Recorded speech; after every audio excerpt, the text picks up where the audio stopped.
What's going on, guys? Back at you with another episode. And today we're going to be talking about Lamar Jackson again, I know. But I guess over the weekend there were some tweets being made about the Colts being one of the teams that should indeed go after Lamar and make a move. And I guess their owner liked the tweet and it caused a whole big ruckus. So now we look at the Colts and their draft position. They draft fourth, right? So let's think about this. Let's say Jim Irsay makes a deal, because it comes down to the owners, right? It's not up to the coaches or anyone else. It's up to the owner if he wants to do this. So if Jim Irsay wants to do this, he'd be giving up his fourth round pick this year and possibly next year or the following year, because you have to give up 2 first rounders. So let's think about this. Let's say the Colts make this trade. So then now Baltimore has the number 4 pick. So it's not also bad for them, because what they can now do, Baltimore, they can get Lamar's replacement now. Because in this draft, between Will Levis, the Richardson guy, and then the other guy, I forget his name, but those 3 guys are all running quarterbacks. They're considered to be scrambling guys that move around and improvise and make plays. What does Lamar do? He improvises. He runs around. He makes plays, right? He moves with his feet. He has an elite arm. Like, that's something people doubted, but he has a great arm. That's something that these guys, we don't know if they have yet. So Lamar's a proven commodity. That's why the Colts want him. That's why Irsay wants him, because he knows what this guy's capable of. And let's face it, with the team the Colts have, Lamar, and in that division, let's face it, Lamar can have a big-time career over there. Like, let's face it, that division is weak. Texans, Colts, Titans, right? And who else? I can never get all the teams right in the division. But yeah, but the point is, that division is very... Jaguars. So the Jaguars would be the best team in that division. So it would be Lamar versus Trevor Lawrence, basically, every year. I mean, if I'm Lamar, I'd want to be in that division, because it's a weak division. You just got to worry about the Jags, of course, who's up and coming, obviously. But Baltimore would end up probably getting Will Levis or that Anthony Richardson guy. So both teams wouldn't be so bad. And as the Colts, do you really mind giving up a first-round pick? Because right now you're getting someone who's proven. Whereas in the draft, you don't know what it's going to be. You don't know. It's a lottery pick. It could be a bust. You could end up getting Mitchell Trubisky. You know what I mean? So the Colts, they don't want to do that. They don't want to risk getting one of these rookies and it doesn't pan out. So I think they want to make the offer. But there's a flip side to this, though, guys.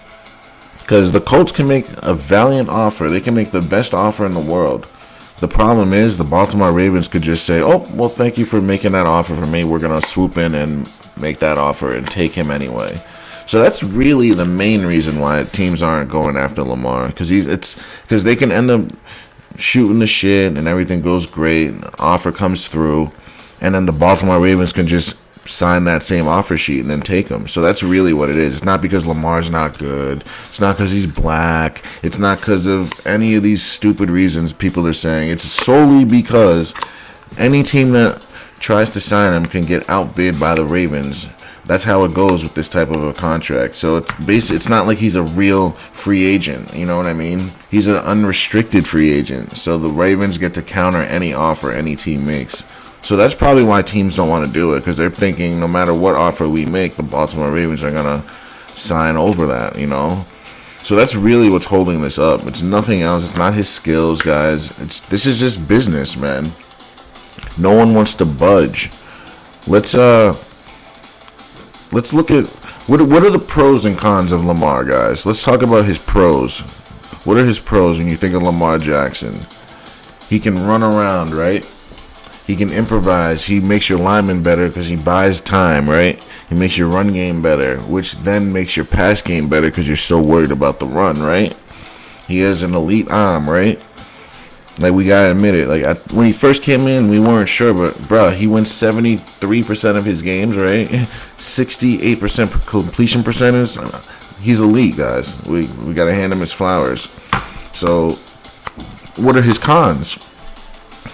he runs maybe a little too much, right? Which sometimes can cause injury, right? And it makes you more dependent on the run. Therefore, it also makes it harder for you to get free agent wide receivers to come over there because they're a little scared that their numbers will go down. So there's that. But run games control, when you have a run game, it controls the clock, which controls the game, therefore contributes to getting more wins. So I don't know. I think the Colts should go after him because the Panthers, they're sold. The Texans and Panthers, they want their guys. Honestly, though, I would take Lamar over that Ohio State guy.